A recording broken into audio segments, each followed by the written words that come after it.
Hey guys, welcome back to What the Fat. Today I have on one of my favorite people in the world, someone who's always dishing around one of my favorite things in the world, and that is wine. So, Todd, welcome to the show, brother. Thanks, man. I'm happy to be here. I know we've been trying to do this for a while, but with the crazy schedules, here we are, and WTF. We made it, brother. We made it. So, I mean, I don't even remember the first time I met you. I think it was probably at a low-carb event, and you were slinging away with a ton of wine, and I'm just like, wow, there's someone out there in the world that loves wine more than I do. I need to be around this guy and hang out with him, and you were there, man. So can you give people that don't know you or haven't seen you at an event, can you give them a little bit of your background, like prior to getting and starting with Dry Farm Wine, like kind of where did you come from, your upcoming, all of that stuff? Yeah, so basically, I mean, I've been a wine aficionado. I love wine. I've been drinking wine since I was 9 years old, right? So just lifelong love affair with wine. But in fact, I moved to the world famous Napa Valley 20 years ago. And so I live right in the heart of the wine country in the most important wine appellation in North America, although I don't drink or sell domestic wine, and we can talk about why in a moment. But so I've been self-employed since I was 17, so I'm otherwise unemployable.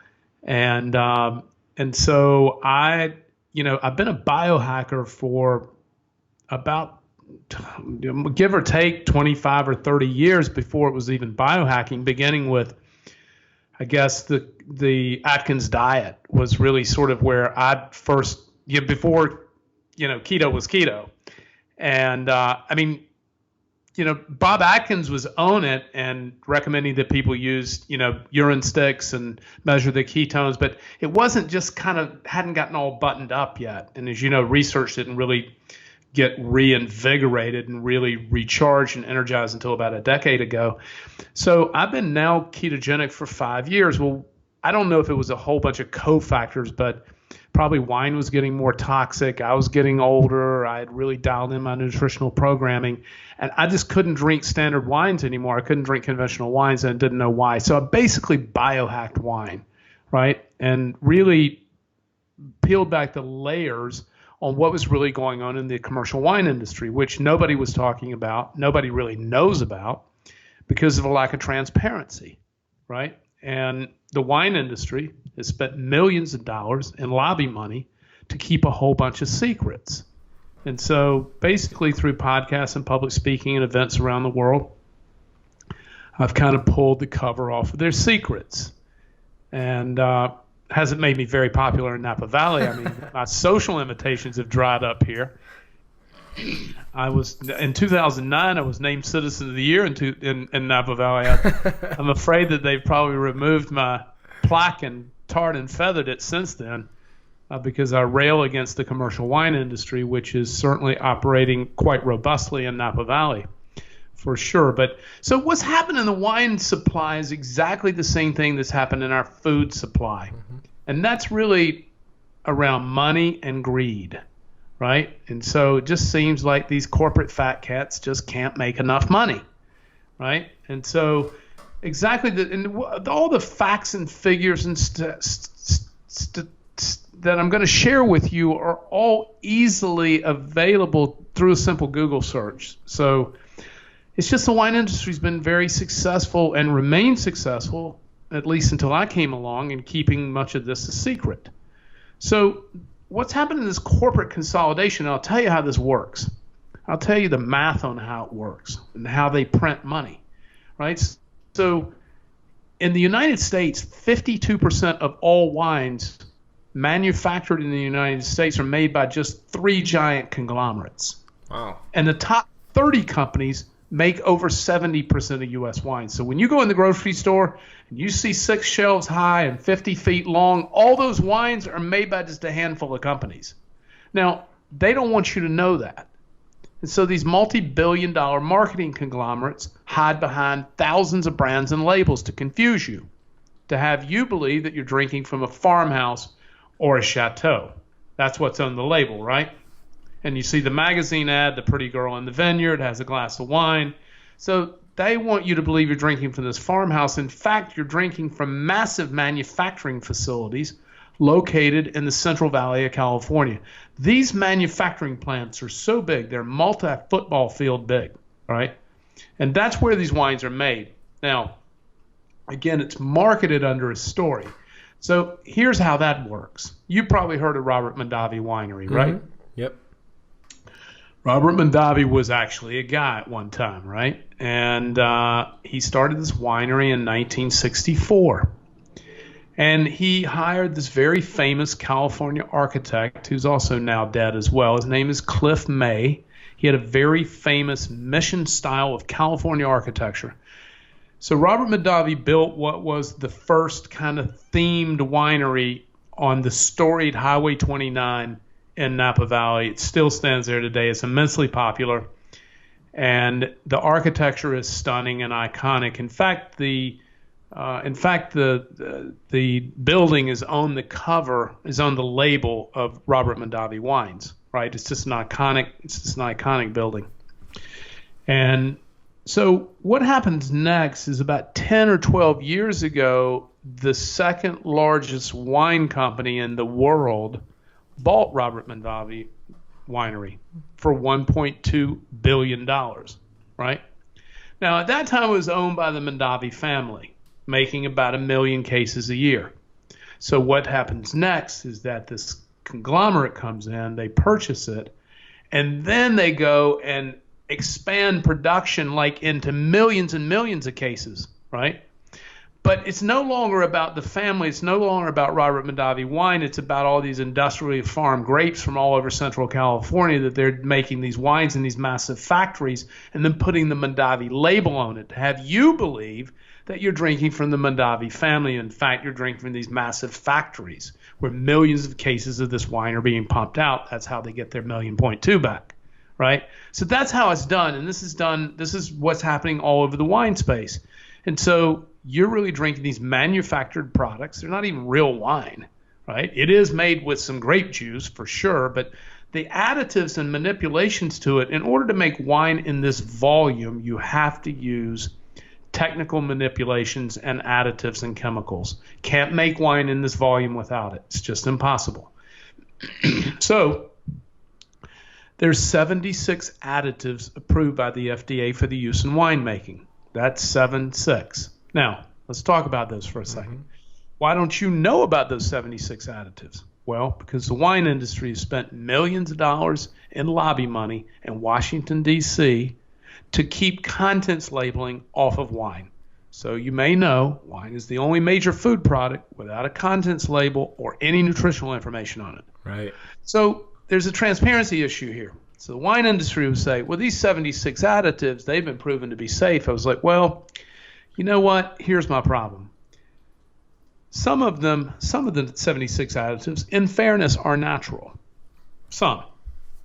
But 4 are very toxic, right? And the problem is, the wine industry can say, well, these wine, these additives, they're okay. The FDA thinks they're safe. I'm like, well, I don't have any friends at the FDA, but here's what I do know.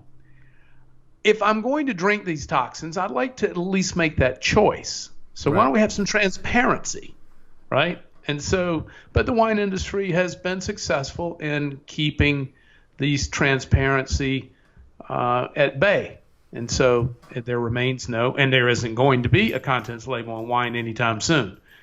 So that's really what's kind of happened in the wine industry. And so you've got massive manufacturing, corporate greed. You've got these 76 additives approved by the FDA. You've got just basically misleading consumers. Well, I didn't know about any of this, even though I lived in the heart of the wine country, and a lot of people in the wine industry don't know anything about it, right? And so I set out to sort of biohack wine. And I was like, well, how can I drink healthier or better? I wasn't thinking of it as a business. I was just trying to solve a personal problem I had. I like to drink a lot of wine. I mean, if you ever drank with me or seen me pour wine, I like to drink a lot of wine, Yep. right? So I don't want to drink all these toxins. And so I stumbled upon the natural wine revolution. So people are confused by this term natural wine. It's like, well, aren't all wines natural? And it's like, well, no, they're not for the reasons I just described to you.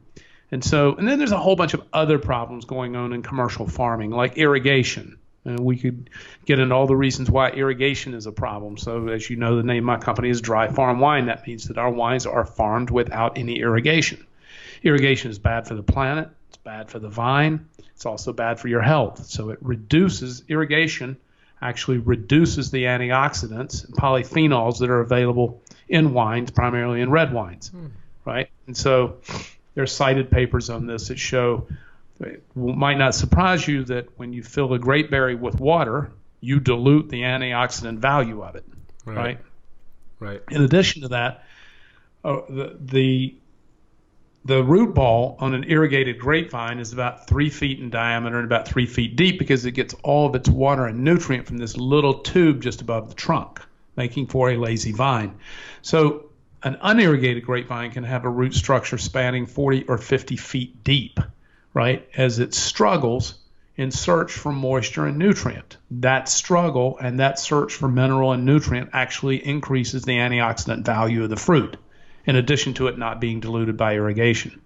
There's cited studies on that. This is not my opinion, right? So anyway, irrigation, over 99.9% of U.S. vineyards are irrigated, and less than 4% of U.S. vineyards are organic, right? And so you've just got massive industrial farming, massive use of irrigation. Also, we're finding glyphosate in U.S. wines, and the U.S. and glyphosate is thought to get in U.S. wines from irrigation, because the way glyphosate or Roundup is the number one applied herbicide in U.S. vineyards. The way Roundup is applied is very different than, say, the way it's applied for wheat, right? So in wheat farming, you have this common problem of organic wheat also getting tainted with glyphosate because it's applied from drones or from crop dusters. And so you have overspray even into neighboring organic farms. But that's not the way it's applied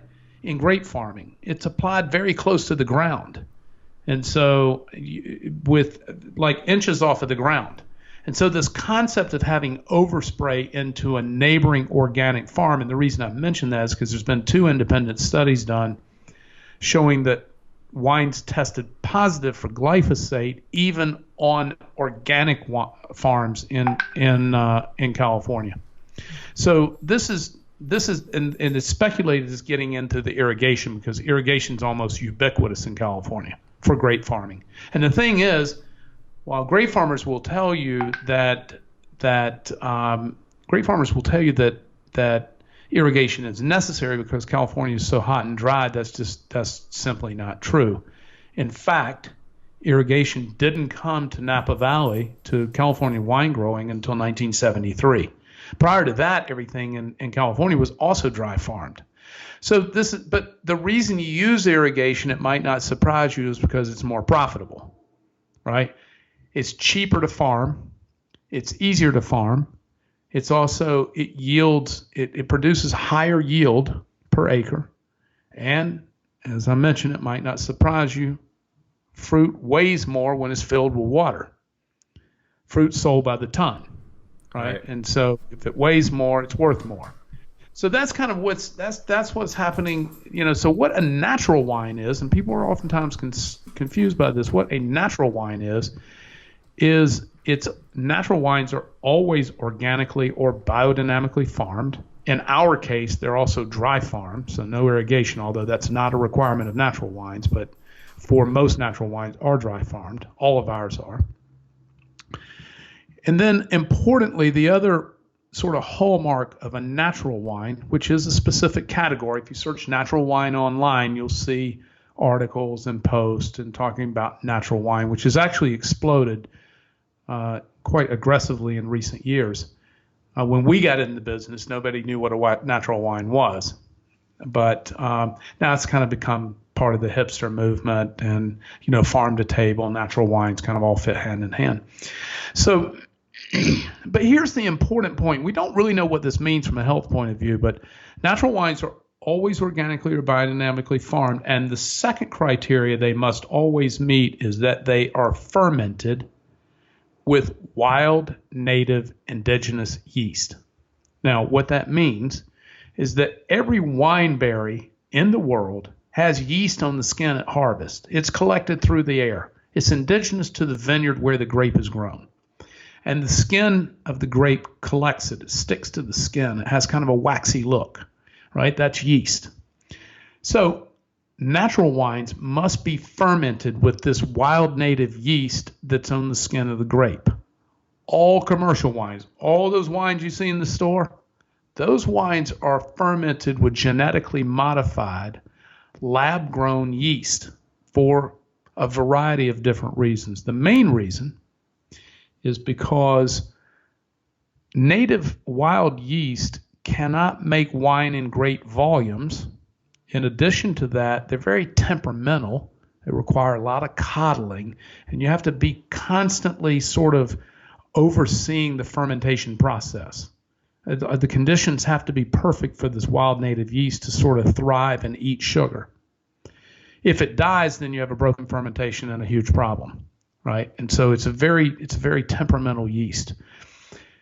Commercial winemakers use these genetically modified lab-grown yeast because they're very stable.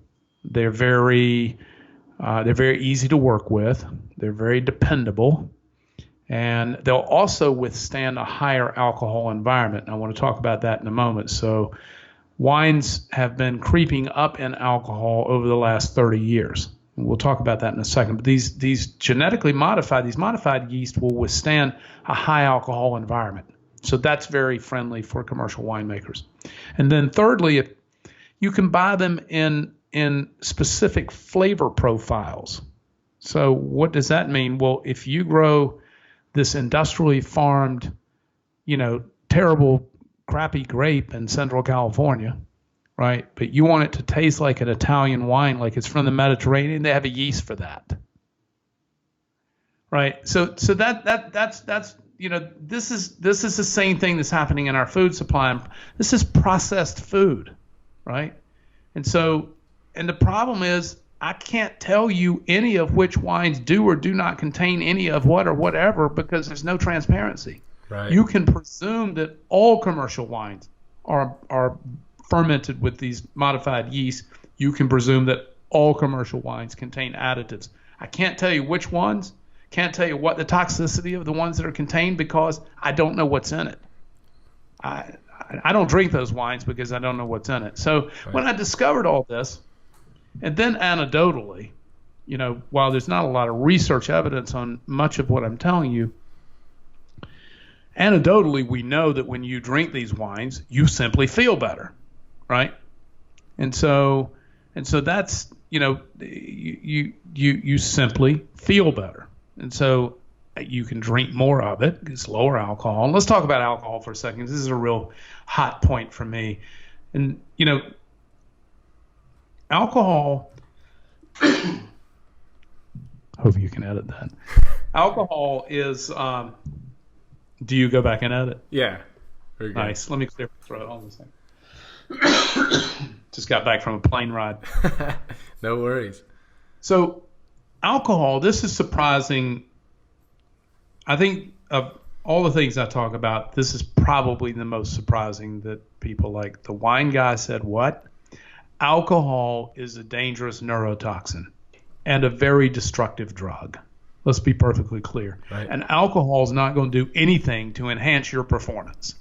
Right. That being said, I love drinking wine, right? So now we're going to have to unbuckle it and unpack what that means. It means that I'm going to drink a lower alcohol wine, right? That is additive free, clean, and natural. And so I'm not going to stop drinking wine. And if you drink wine, I just think you should make better choices about what you're drinking, right? And so that's where we come in to help people make better choices, or more importantly, just to educate them about what's wrong with wine and how you can best go about, whether you buy wine from us or not, how you can best go about trying to make better choices about drinking wine that's better for you, right? Unless you're drinking natural wines. And natural wines are easy to find through an internet search if you live in a major market, right? I don't think they're selling any natural wine in Tampa. Right. But if you live in New York or Los Angeles or San Francisco or Chicago or Dallas, Miami, you can find natural wines. Some places more than others. There's also a natural wine app called Raisin, just like the dried grape. And the Raisin app is sort of a map-based directory to natural wine retailers, restaurants, and wine bars. So if you go to New York, there's going to be like 10 natural wine bars, or there'll be like 10 natural wine retailers. And a natural wine retailer will not sell anything but natural wine. It's an ethos. Like, it's an obsession. Yeah. You don't like go in the wine store and they have a natural section. It doesn't work that way. It's like, if you're going to find natural wines, you're going to buy them from somebody like us, or you're going to go to a natural wine retailer, and that's all they sell, right? I mean, they have an obsession about it. Now, with us, and the reason that hundreds of thousands of people are drinking our wine and happy about it is because our wines are not only natural. I mean, we're the largest natural wine buyer in the world, but not only are our wines natural, but they're also a bar above natural. So we do independent lab testing on every wine to ensure that they're sugar-free. Not all natural wines are sugar-free. And being ketogenic, I care about sugar. I think everybody should care about sugar, whether you're keto or not, right? And so... Now, what does that mean? So just to unbuckle that a little further, when you're saying all natural wines aren't completely sugar-free, some wines, because you don't have to put it on the label, will they add in sugar? They just No, sugar is never added. Okay. So sugar is never added. Sugar gets in wine through what's known as residual sugar, or RS in the industry, and that can happen in a couple of different ways. Commercial winemakers use sulfur dioxide to kill the yeast prior to it completing fermentation. So this is how winemaking works, and I'll also talk about how red wine gets its color in the same discussion. So here's how you make wine. So you press the juice from the wine grape, and if you press the juice from a red wine grape and a white wine grape, they're both clear. Red wine gets its color from contact with the skin. White wine is just free-run juice, so you press the juice from the skins, and the juice runs over into a tank, and then it gets fermented with yeast, and I'll talk about that in a second. So it gets no skin contact. That's the reason white wine is clear. Red wine gets pressed from the skins, and then the skins are put into a tank with the juice, and it macerates. And so the juice is clear until it gets contact with the skin. And then as it soaks on the skin for any period of time, from a few days to a few weeks, depending upon the winemaking style, that's where it gets its color. That's also where it gets the increase in polyphenols, flavonoids, antiflavonoids, and antioxidants. So red wines have just over 800 polyphenols compared to just over 200 polyphenols for white wine, which is why red wine is considered to be the healthier choice of wines, is because the additional polyphenols. And the most famous one you will have heard of is called resveratrol. So that's how wine is made, but you inoculate this juice with the yeast. In the natural winemaker's case, it's from the native yeast that are on the skin. In the commercial winemaker, what he does is he dumps sulfur dioxide into the juice to kill the native yeast, and then inoculates the juice with the lab-grown, genetically modified commercial yeast. He's got to first kill the native yeast. Then he inoculates. Then at the end, if you allow a wine to fully ferment, a fully fermented wine means that the yeast were living, and the yeast ate all of the available sugar. That's what makes wine. So you inoculate the yeast. Of course, how wines the most common question we get is like, well, if grape juice has sugar in it, how is wine sugar-free? Well, how wine is made is that the yeast eats the sugar. The byproduct of that, the chemical byproduct of that, is ethyl alcohol and carbon dioxide. If the yeast lives throughout the fermentation, either naturally or is allowed to live by the winemaker, I'll tell you about this in a second, but if the yeast is alive, it eats all of the available sugar, all of it. And then the yeast will die naturally because it has no other food source. That wine is known as fully fermented wine, and it's sugar-free. Now, the only way to know if a wine is sugar-free is to lab test it, which we do. Because of the acid levels in wine, it can have a fair amount of sugar in it, and you can't really taste it. I'm not talking about sweet wines. I'm talking about a red wine that doesn't taste sweet. but actually has sugar in it. Same thing in Coca-Cola. I mean, you couldn't drink a Coca-Cola because it has so much sugar in it. If it didn't have so much corresponding ascorbic acid in it, you wouldn't be able to drink it. It'd be so sweet, right? So just like when you make lemonade, you can put sugar in. You can put a decent amount of sugar in lemon juice, and not be able to taste the sugar, right? Same concept in wine. So the only way to know if a wine is sugar-free is lab tested. And because I live a sugar-free lifestyle, and that was just sort of a cornerstone of our beliefs and our ethos, then we lab test every wine for sugar, and as well as a bunch of other things. So so that's how wine is made, and how red wine gets its color and its additional polyphenols. How sugar gets in wine is that the winemaker, the commercial winemaker, again introduces sulfur dioxide to the wine to kill the yeast prior to it completing the fermentation. And that broken fermentation, which is intentionally done, leaves residual sugar behind in the wine. And there's a lot of reasons for that. It gives the wine mouthfeel. It creates this long finish. It creates a higher glycerol, which is a high sugar byproduct. It creates mouthfeel, right? And it might not surprise you, Americans love sugar. Right. Right. Well, the sugar's loved all over the world. It's not just an American problem, but Americans certainly lead the abuse in sugar. But the abuse of sugar, which I consider sugar to be the most widely abused addictive drug on the planet. Right. And a dangerous one. Right. I mean, it's just wreaked havoc over health globally. I mean, it started here, but I travel all over the world as you do. I mean, it's a global problem. For sure. And so, but anyway, so that's sort of, in addition to that, there's no alterations to natural wine, nothing added, nothing taken away, and the wine is not sterilized. This is another big issue with commercial wines. So when you buy a wine in the grocery store at a wine shop, that wine's been sterilized with sulfur dioxide. So sulfur dioxide has been used as a stabilizer, preservative in wines for thousands of years, right?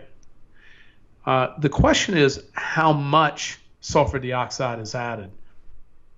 So at the very low levels of addition at bottling is to just stabilize the wine. Doesn't kill the wine, doesn't preserve it. It just stabilizes it, makes it a little safer to move around from place to place. Then a little higher dose adds a preservative effect to the wine, right?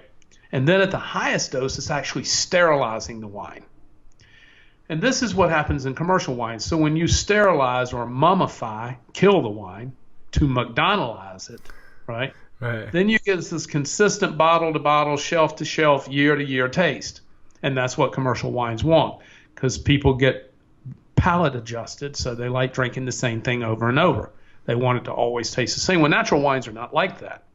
Natural wines can have bottle-to-bottle variation. They're alive because they have living bacteria, including bacteria that's friendly to the microbiome, to the gut microbiome. And so Dr. David Perlmutter just a few months ago did a post on living natural wines, on our wines, and how they still contain these living bacteria that are friendly to the gut microbiome. Very cool. Very cool. Yeah. So anyway, as I mentioned earlier, I mean, whether or not you're going to buy wine from us, you should be drinking natural wines. And unfortunately, if you live in Tampa, the only way you're going to get natural wines is to have them shipped to you. Right. Because they're just not available there. Only thing available in a Tampa market or smaller markets like that are going to be commercial wines. The other thing is that the distributor system in states like Florida, you have what's called a 3-tier distributor system. And so these distributors are incented by these massive corporate wine conglomerates to sell certain types of wine, right? And so it's more profitable for them to sell these, these commercial manufactured products. And so the whole system is rigged against your health if you want to drink wine, right? And it's obviously you like to drink wine. Right. So if you're going to drink healthier, then it's not only about the sugar. There's just a whole bunch of cofactors. You're going to know it's sugar-free. It's going to be lower in alcohol. It's going to be a more creative, energized buzz. You're not going to have hangover and these negative remnants, and you're not going to be drinking all these poisons. Right. And look, you could be drinking a wine that could be less poisonous than others. I don't know, because there's no transparency. Certainly, you can make choices in commercial wines. Some are less poisonous than others. I just don't know which ones they are. Right. Right. Now, to that point, because I think that was a ton of amazing information. I think I learned more about wine in the last 30 minutes probably than my entire life. And that's incredible, because I think so many people just don't even understand half of that, or no, because you don't know. It's similar to, it's really like any alcohol if you think about it, but like even, I think there's a beer company that's just coming out. I think I saw someone post something about that is legitimately like putting a label on their beer to like try and counteract that entire thing. Like, you don't really know what's in beer. You don't know what's in liquor. And people don't even think about wine. They just think, oh, it just comes from grape. Everything's the same. But you just pointed out a ton of differences. I want to ask a question about the additives that you talked about. There's 4 really that you mentioned that are toxic. Is one of those sulfur, or what are those 4? No. What are those 4? They're ammonia phosphate. Okay. Copper sulfate. But the most dangerous one is called dimethyl dicarbonate. Okay. Yeah. That's some tongue twisting. Mm-hmm. So dimethyl dicarbonate is a highly toxic chemical. If you search for it on Wikipedia, you'll see it'll say hazard : toxic, right? So the problem with this dimethyl dicarbonate is it's marketed under the brand name Valkyrin. It's made by a lab company here in Petaluma, California, this massive, massive company that makes lots of this chemical. It's so dangerous that when it's applied, and I'll tell you why it's used in a moment, but when it's applied in the winery, it has to be applied by a specially licensed contractor. No one else can be in the winery. The contractors come in hazmat suits. It's so toxic, if you were to drink it within 24 hours of application to the wine, you would die, right? And this chemical is used to treat tens of millions of gallons of California wine, according to the company that makes it. It's used to treat the most common bacterial fault in winemaking, known as Brettanomyces. This is why it's used. It's a very common fault. And Brettanomyces makes the wine unsellable and undrinkable, so they treat it with this chemical. And so now the company claims that this chemical hydrolyzes into methanol and carbon dioxide. They claim this. I don't know whether it's true or not. I do know that methanol is 4 times more toxic than ethanol, so I don't want to be drinking methanol either. Right. But that being said, I don't know. You can choose whether to drink dimethyl dicarbonate in its hydrolyzed form or not. I'm not into it, right? And so it's just like the only way I know that I'm not getting that toxic chemical is not to buy those wines, right? And so that's that's sort of like that. Now, some of the other additives, as I've said, are quite natural, but there's in fact a clay that's harvested, a natural clay that's used for fining, which is a filtering of the wine, sort of, right? And so, and fining and filtering, which natural wines also don't do, creates lipidity or clarity in the wine. So Americans have a couple of widely held myths about wine. First of all, they believe that the darker a red wine is, the higher the quality it is. There's absolutely no truth to that statement. In fact, I could argue just the contrary. However, this darkness of red wine has led to a winemaking style and the proliferation of a product called mega purple, which is a color agent used in wine that oftentimes gives people purple teeth, right? That's a color agent that's been added to the wine to make it appear darker. It also gives it more body, more structure, that's just heavier, richer, right? But it's darker. So Americans think that darker red wines are better quality. Not true. So there's just these myths, that people have about particularly red wine that just simply aren't true, right? And so anyway, that's part of what's happening is just that people have the myths that they believe, like the color of wine. Now, what about right? And also the lapidity. Yeah. So the other thing is the clarity of wine. So natural wines are oftentimes a little bit cloudy because they haven't been filtered. Where that cloudiness is the life and soul. It's sort of like if you make a coffee with a French press versus a drip coffee, right? The coffee has texture, right? It's got this micro texture to it. Well, natural wines are the same way because they haven't been filtered. Right. And this is part of the soul and also part of the health of the wine that hasn't been filtered out, right? So, but Americans believe that lapidity, which is the clarity of the wine, if you didn't know what lapidity meant before today, there's a new word for you. Yeah. So the lapidity, Americans believe that this clarity in wine means that it's higher quality and that there's something wrong with wine that's not been filtered. The opposite is just true, right? But there's no education. There's just nobody been out there to really tell the story about health in wine, right? And about keto in wine. I mean, we're known as the keto wine, as you know. I mean, so it's like nobody's really been out there until I came along, and now I've told millions of people about this through podcasts like yours and hundreds of others, and and appearances and TV and blah blah blah. So it's and so fortunately people are listening, and then when they start drinking the wine and they drink it for some period of time, right? They can't go back to drinking commercial wine. Right. It's just too much of a jolt to their brain. Mm-hmm. So it's just like you just get a headache. It's just like, so anyway, that's great. And one of the other myths I want to get your insight on, because you know a ton about this industry, is what about like some wines, even if they're commercial, that are like $19 wines versus $199 wines? Like, what's the real difference in those cases between like a $19 wine and one that might be like $199, $300 wines? What's the difference between those? Right. Well, first of all, you shouldn't have to pay more than $25 for a high quality bottle of wine. If you're paying more than $25 for it, then you're buying into somebody else's story, right? So wine is sold through cult and story, right? It's pedigree.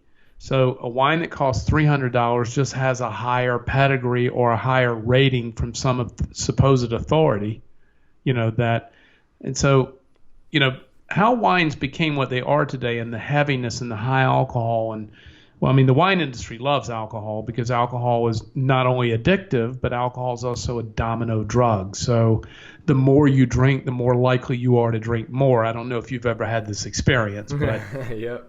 But and so it's a domino drug, much the way cocaine is. I mean, you don't do a little bit of it. You just like keep coming back for more. So alcohol is kind of the same way. So the wine industry loves higher alcohol. But the other thing that happened in the commercial wine industry and in the cult wine industry, these higher priced wines, is that the most influential wine critic in history, has been rating wines now for about 50 years. He's about to pass along, but he's a type 2 diabetic, weighs about 300 pounds on 2 canes, right? And so, but he likes a certain style of wine that is heavy, rich, bold, dark. It's a winemaking style. And this wine critic invented the 100-point rating score. And so if he gave you a 90% score or higher, you could sell your wines for more because he said they were better. And this was, took off like wildfire with consumers, because consumers will walk into a wine store in a grocery store and they have no idea what to buy. Yep. Right. So now they've got a third party expert, who's going to tell them what they should like.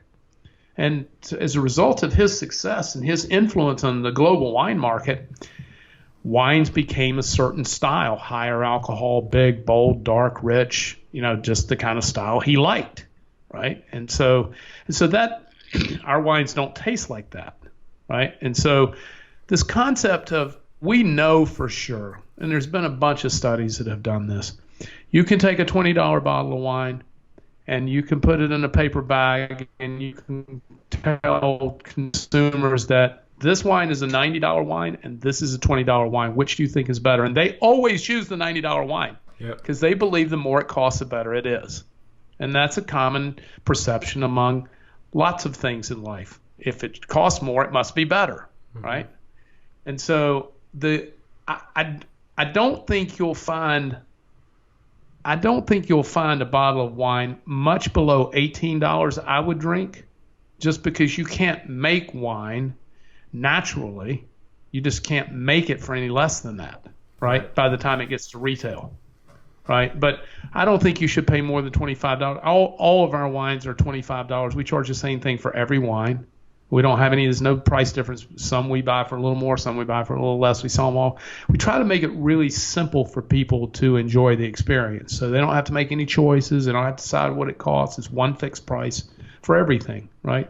And it's one of the things that people love and why it's been so popular. Is just like, and we sell to regular wine drinkers. I mean, we're a wine club. Now, if somebody goes to our website and signs up for our email list, then they'll get special offers from time to time through our email campaigns. But basically, we're a wine club because we're not trying to be everything to everybody. We sell to regular wine drinkers, right? Because that's the people we can help the most in the most impactful way, is people who drink a lot of wine, right? And so the reason we're a wine club is that way they can get regular shipments because they drink regular wine on a regular basis, right? So they don't have any objection to it. They want it to come on a regular basis. In fact, many of them order in between their shipments as well. But I'm a regular wine drinker. I needed help with this, and I want to help other people who drink. If you drink an occasional glass of wine, I guess it probably matters what you drink, right? But if you drink daily, as I do, or every few days, as many people do, I mean, you want to be conscious of that volume of what you're putting in your body. Right. And I think you hit the nail on the head. Very few people are talking about this, literally, because a lot of it's just they don't know what they don't know. And you hit on everything from sugar content to additives to differences in just commercial versus natural, period. I don't even think people know that alone. Like, I think everyone just thinks, hey, I go to the wine store. The first thing you do is you look for a cool looking label most of the time. They look for one that's got a nice label, is decently priced, and go, oh, this one must be good. It's got a cool name, sounds Italian, so let me take this home. But you just touched on a ton of great points, and I think that's tremendous. Is there anything else with wine specifically, before I jump in and ask you about some personal questions, that you would recommend for people? Obviously, you touched on looking for natural is a big piece. What else? Is there anything else with wine itself? Just buy alcohol at 12.5% or below. They're hard to find, but you can find wines at lower alcohol. 12 or 12.5% is probably the lowest you'll see. We sell wines between 6% and 12.5%. And we have quite a few 10 and 11% wines, but they are almost impossible to find commercially, right? And now wines are being made to our specifications around the world, and specifically low alcohol. The amount of alcohol in the wine is going to be determined by the sugar content at the time of picking. The higher the sugar content when you pick the fruit, the higher the outcoming alcohol will be. Right. And so now, because of the volume of wines that we buy and the influence we have in the marketplace, now we're having, these small family farms around the world who are actually making wines specifically for us that meet our criteria, which, as I mentioned, is a bar above just being natural, right? And so, and particularly alcohol. So they're making lower alcohol products. Our customers like lower alcohol. I love wine. I don't love the drug alcohol, right? I mean, it's just like, I like drinking. I love drinking wine. I just don't like the negative effects of excess alcohol. And so really dialing the alcohol back is a key to health, whether you're drinking natural wine or not. Just drinking lower alcohol wines. Most people don't pay any attention to the alcohol that's in a bottle of wine. They don't have any idea. But the fact is that, today in America, it's averaging nearly 15%. The other problem with buying from stated alcohol in the bottle is that another collusion between the wine industry and the U.S. government is the alcohol stated on a wine bottle by law is not required to be accurate. And it's almost always rounded down. So, that's great. Now, I forgot to ask this before. What about where, like, when you guys source? I know you source a lot internationally. What are some of those places? And I know you work with like specific farmers, and you're working on like on our wineries on a specific level. What are some of those places and why? Well, we don't sell any domestic wines. There's no U.S. wines that meet our standards of purity. So our wines primarily come from across Europe, all countries under the continent, some that are not actually in the EU, but across the continent.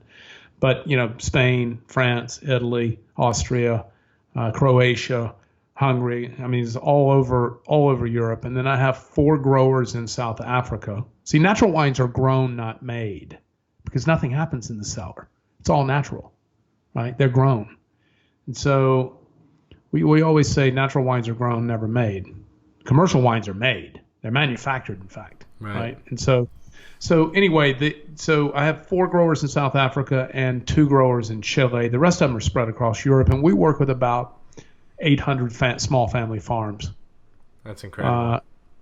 Yeah. So anyway, these are like hippie activists. I mean, they're just like, when you go to a natural wine farm, there's no tasting room there. All the farmer wants to do is go to the vineyard and talk about living soils and biodiversity, right? And restoration of Mother Earth and the spirit in the vine. That's all they don't want to talk about. They don't want the wine. You don't even get to tasting the wine until much later in your visit, right? The very first thing they want to do is go to the vineyard and pick up the soil, right? And talk about living soils and in the earth and, in the spirit of the vine. That's their obsession. And these people, most of the people who in the family work on the farm, in most cases, these are like farms that they only eat what they produce on the farm or what their neighbors produce. I mean, this is like old world. Like, you'll have to come sometime, and we go all the time, but you should come and meet us there and take a tour of some of these places. You'll be just like shocked and amazed at who these people are and the obsession that they have with the earth, and the obsession they have with the spirit of farming. That's incredible. It's like not anything you see in the U.S. I mean, it's like these are like multi-generational landowners. I mean, they're not in. You can't make money making natural wine. I mean, you can make a living. You can't get rich. You can't make enough of it. You can't make it in high volumes. And so it's just like, and it's not expensive, so I mean, they can't charge much for it because nobody knows what it is. Mm-hmm. There's no pedigree, there's no story. It's not the Rothschilds, or it's not the Mandabis. I mean, Americans buy brands. Yep. So they don't. So this is the reason that the product, even though it's superior in all aspects, superior in taste, superior in how you feel, superior in how it's grown, even all that's superior, it's still very affordable because nobody knows what it is. Right, 100%. And I love that you guys are going out and taking that message to the world because, like you said, a lot of people don't know that, and they need someone to come out and say, cool, we need to help tell this story beyond the fact that it's a better, superior product. There are people who are working hard and literally doing this out of a passion. It's not they're trying, it's greed. It's like, no, they're like you said, it's generations of things that they just love to do, so they continue doing it for that reason. And I love that. I absolutely love that. One of the things I want to jump into, because I think aside from the amazing aspects of the wine that you have and you've talked about for years, and just the information and quality of information you guys put out, I love what you like, just the whole demeanor about you coming from as a biohacker, and also like your company culture. I want to dive into that a little bit as well, because I remember talking to you the first time and I was blown away by like just the way you approach business and people. And I think a lot of times people lose sight of that, but it comes with the integrity of who you are and what you stand for. So first, besides, like, what are some of the main things biohacking wise? Because you said before wine, you're just like an innate biohacker since you were young. What are some of those things? We've talked about a lot on the show before, but what are some of, like, say, your top biohacking tips? Well, I mean, I think the top biohack by any standard is meditation. So I think, meditation is the single most important practice a human can have, in my opinion. Mm-hmm. So I think meditation is the number one biohacking history. Two is, moving away from, well, I'm ketogenic, but moving away from processed foods and living a whole lifestyle. But, number three is just eating less and less often. Like, I only eat once per day. I've been on a 1 meal a day program for about 3 years. 2 years prior to that, I was doing the 16-8 lean gain method, eating 2 meals a day in a 8-hour window with 16 hours of fasting. When I went to once a day meal, I thought it was the greatest hack to my wellness since meditation. I will never return to eating more than once a day. It's incomprehensible for me to think about eating in the middle of the day. I was just in Italy, and with 10 of my crew, and I just don't eat lunch. When they eat lunch, I'd go out for a run. I just can't do it. And so, I think fasting for me is, it's hard to estimate the order of hierarchy between meditation, real food, and fasting. I just think we eat too much too often, even if we're eating real food, and we're just not giving that insulin a break, just not giving glucose a break. And so, for me, and the other advantages of fasting, autophagy, and other known scientific benefits of fasting, I just feel better when I eat less.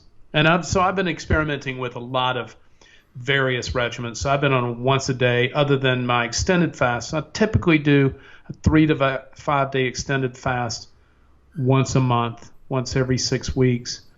I've experimented with alternate day fasting. I have experimented last year with another experiment I'm about to do again, although I'm going to extend it for a longer period of time this time, and that is only eating Thursday to Sunday and not eating on Monday, Tuesday, or Wednesday.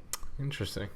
So I'm going to try to do that for a couple of months, and because eating for the first 10 days or so is largely psychological, right? Particularly if you're in ketosis. And of course, if you're in an extended fast, you're going to be in ketosis by default. Maybe you won't be fat adaptive, but you'll be getting the hunger suppression benefits of ketones. But I still think being in ketosis makes fasting really easy. Right. Because you're just not hungry.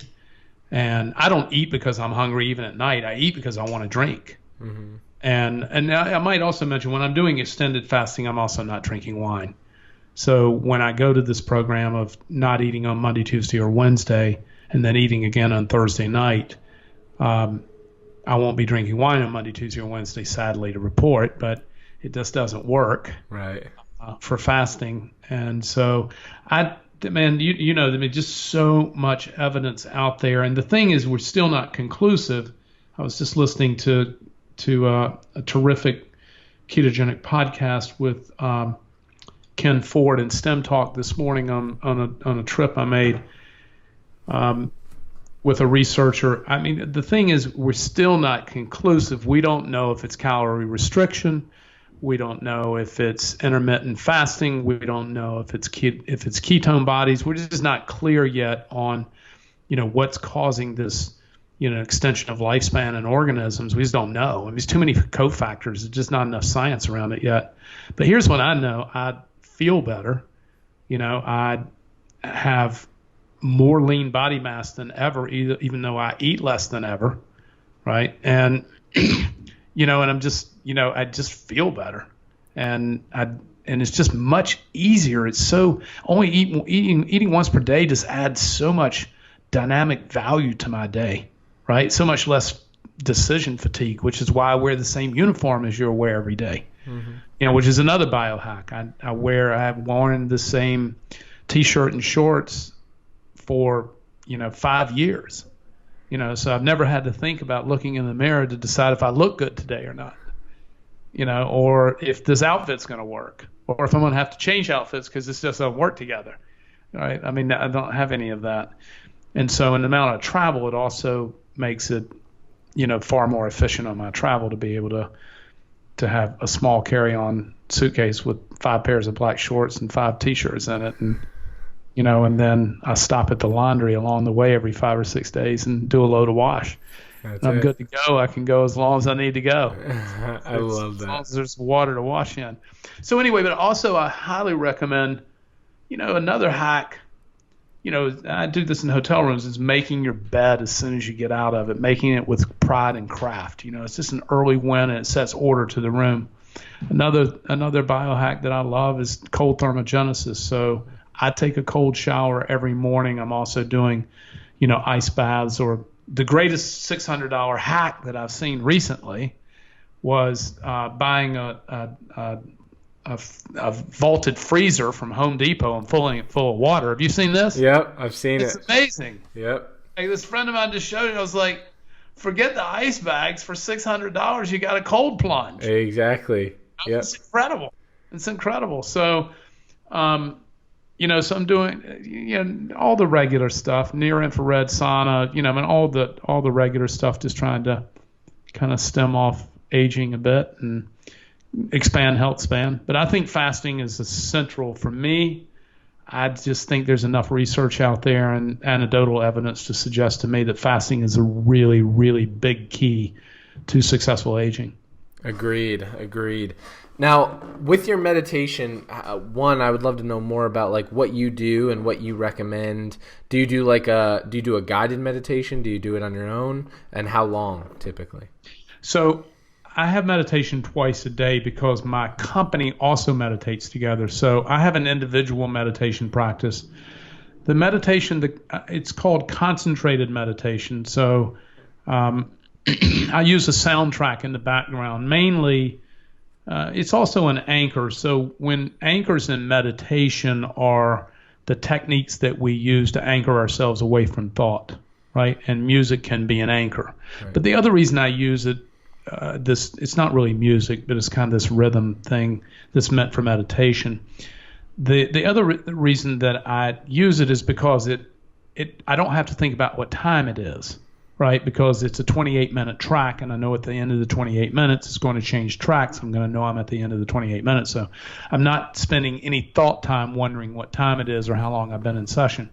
So I have a 28-minute concentrated meditation followed by about another 10 or 12 minutes of visualizations, affirmations, and gratitude,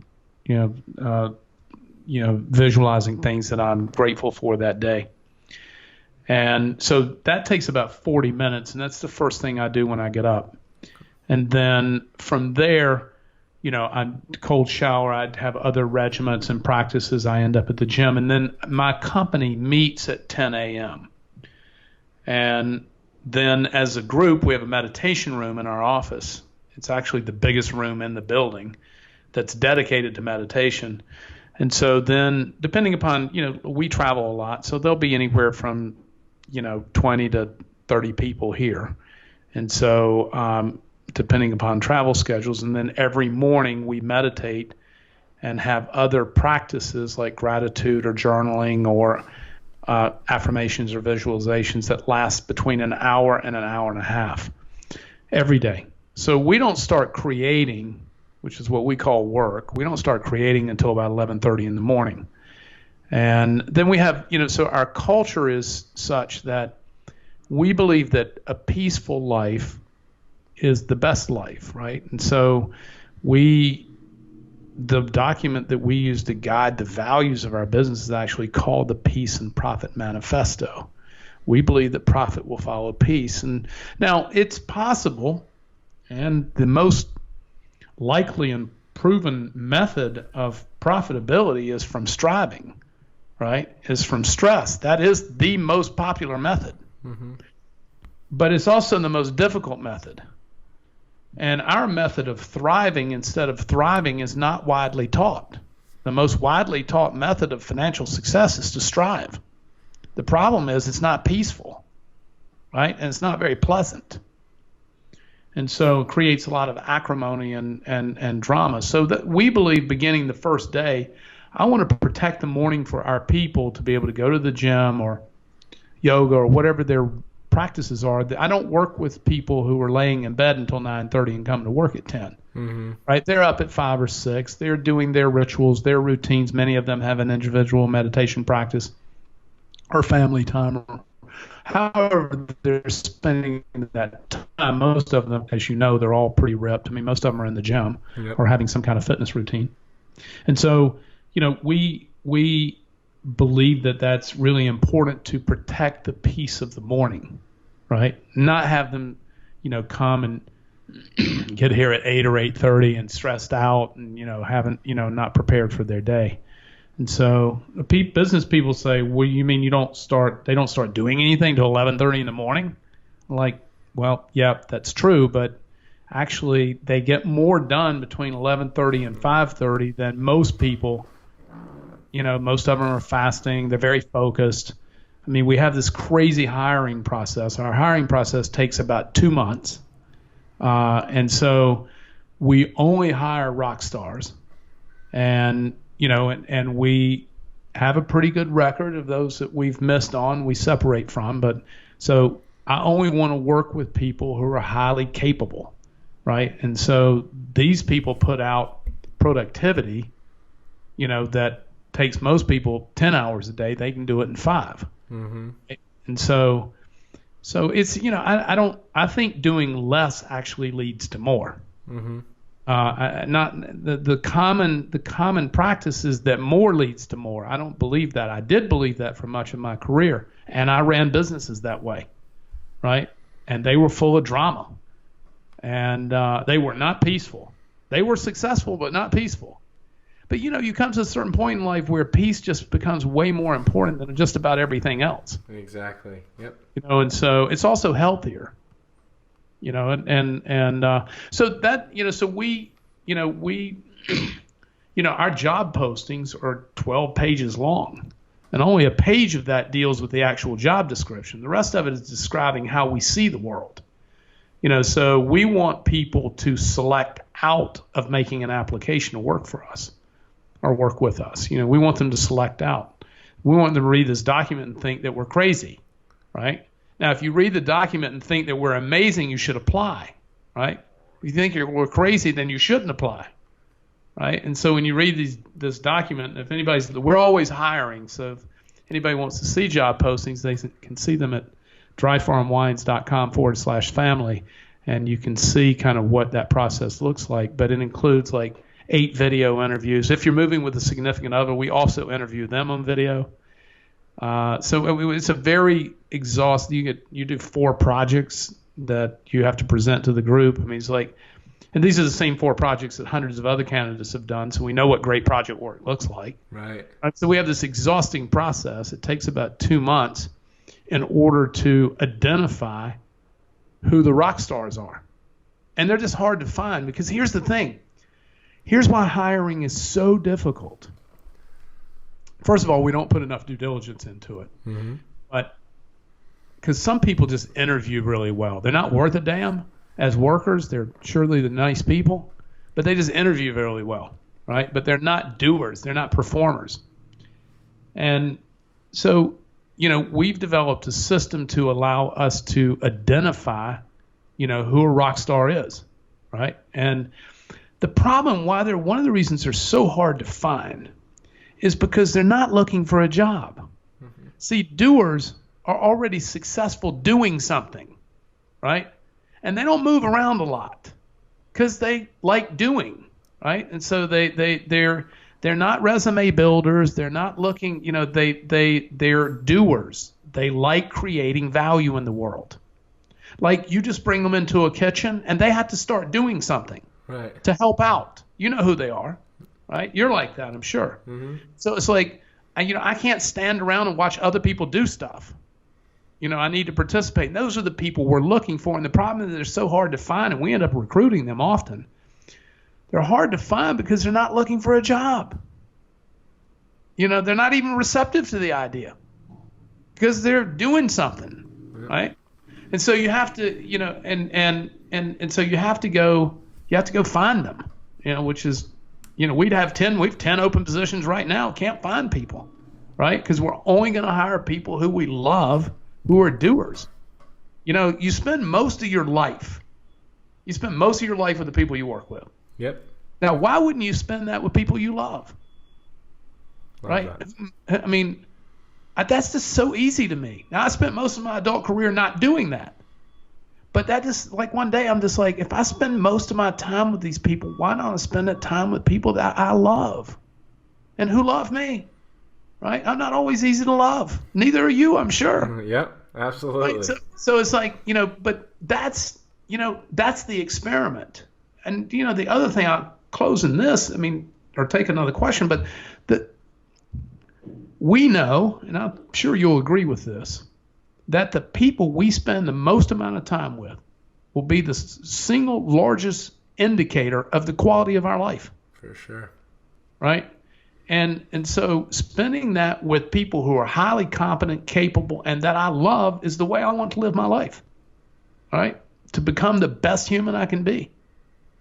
That's incredible. Man, I just got chills. And I'm not even saying this because you're on the podcast. I literally tell this to my team. I tell it to people I meet. Like, as an example of a company culture and as an example of a company in general that I think is doing things the right way, wine aside, I just love how you guys operate. I love how you operate. I can see it. I've heard, like, just your team dynamic. Like, you can tell. And that's a huge compliment to what you do and you portraying that vision to everyone. It's clear, like when you go to an event and you see the Dry Farm Wine team, like it's not like this person's a rock star and these four are just pretty cool people. 100%. It's like 5 rock stars and they're all high energy. They're all with good intentions, and it's a huge, and I love that you go through that process. I think so many people just hire quick and just go, I need someone, and they hire someone really quick, but they don't do the due diligence, and then they end up 3-4 months down the road firing them, and then it's just a frustration process. I think it's so important, and I love that you guys are bringing that culture beyond the meditation and the gratitude, just the time that you spend investing in people and bringing that piece to them. It resonates in the company, so huge kudos to you guys. Thanks. What you're seeing at these events are what we call group merge, right? And the meditation practices create an environment that is highly conducive to group merge, right? So where all the group is merged into a common energy flow, right? And you can see it. I mean, you can see it. It's just like there's a common shared energy among all the people, right? First of all, they're all rock stars, but they're also in group merge, right? So their energy fields are aligned, and meditation creates that, right? I love that. Yeah, meditation creates that, in addition to being just highly capable and competent people.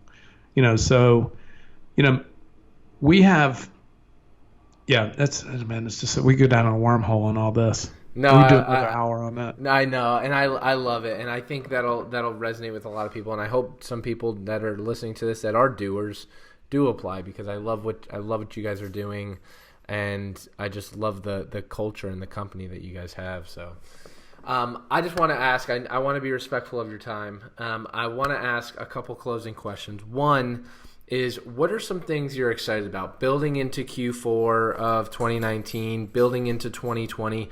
What excites you? What are some exciting things Dry Farm Wines has going on, you have going on? Well, as you know, I have a house in construction, so I'm really excited to be able to move in at some point. That's exciting. I've been trying to move in it all year, but anyway, so that's kind of exciting in Q4. I hope to actually move in my house. That's good. I've been homeless for a few months, so me and my dog. So that's kind of cool. But, I think, the thing that we're most excited and leaning into most is really expanding our footprint of the support of family farms around the world. Amazing. And that's just really our focus, is just getting closer and spending more time and really expanding our footprint of influence on small family farms. Because when our members support us and we're able to go out into the world and, we pay farmers more than other people pay them. We pay them faster, right? And so, it's not easy to run a small family farm. And so to be able to support the efforts of saving the earth and be able to support the efforts of what these people are doing and their ethos of just living a natural life, living a heart-filled, a light-filled, a spiritual life of farming, right? So, I mean, so for us to continue to be able to expand that footprint around, supporting family farms is kind of the thing that excites us. We just returned on a trip. I just flew in yesterday. We just returned on a trip from visiting some farmers in Europe, and it's just people. Had a gratitude session this morning. One of the people on the trip were talking about, just you can't believe who these people are. You can't until you see it and experience it, which is why you should come on a trip with us. For sure. It's free too because they all put us up. They cook for us. I mean, it's like, it's just like we just drive around from farm to farm and kind of stay there for a couple of days or an afternoon or a day and then drive to the next one and they cook for you. And, it's just a lot of fun. We drink a lot of wine. Amazing. And so that's good. But yeah, so that's kind of, yes, just moving. My dog and I moving into my house is probably the most exciting thing in Q4 and then just kind of expanding our footprint around the world. Well, that's great, brother. And anything I can do, we can do to help. I know this entire community is behind you guys because they see the vision. They believe in everything you're doing. And I love the fact that it's bigger than just a wine conversation. You're helping people not only here live healthier lives by drinking better wine, but also the family farmers. Like, I love that aspect. Like, it's easy to go commercial. It's easy to do that. You're taking the harder route, but the more fulfilling route. And I think people appreciate that, including myself. One thing is, where can people find you if people are interested? You, the company, website. I know you just talked about where people can go for applying for jobs. Where else? Yeah. So anyway, I have a special offer for your audience today too. Awesome. So they can get a penny bottle of wine just by going to dryfarmwines.com/WTF. Love it. And awesome. They'll find a penny bottle of wine there with an order. That's at dryfarmwines.com/WTF. We're Dry Farm Wines on all social media.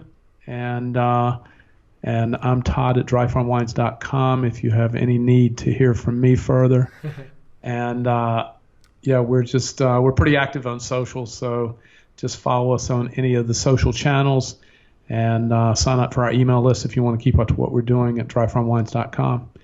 And any way we can be of service, that's about it. Just spread more love in the world, spread more light in the world. And I want to leave your listeners with my favorite quote that's been attributed to everyone from Buddha to Abraham Lincoln, but it goes like this. When we look back on a life well lived, there are likely to be three things that were the most important. How much we loved, how gently we lived, and how gracefully we released the things that are not meant for us. Powerful, brother. Powerful. I love that. I'm probably about to go get that put up on a wall somewhere. I love that. I've never heard that. Amazing. Well, last question I ask every guest, because that was powerful to leave people with, but I want to know personally. I asked them this question. I said, if the world were to end tomorrow, what legacy do you want the world to know Todd by? What legacy do you want to leave? What footprint do you want to leave on this world long after your time on here? Super simple, man. Super simple. Just that my life mattered and making your life better. That's just that simple. My legacy is a life well lived of contribution of love, and just to spread more love and make people feel more comfortable in their skin. So my life will have mattered if your life mattered because of it. Incredible, man. Well, I can tell you this. You're making a huge difference in the world every day. So thank you for what you do. Thank you for coming on the podcast. I appreciate you. I appreciate your entire team, what you guys are doing. And definitely we'll be reaching out, and we'll hopefully see you not only at an event, but in Italy one day. We'll definitely make that happen. So thanks again. Thanks for having me. Yeah, thank you.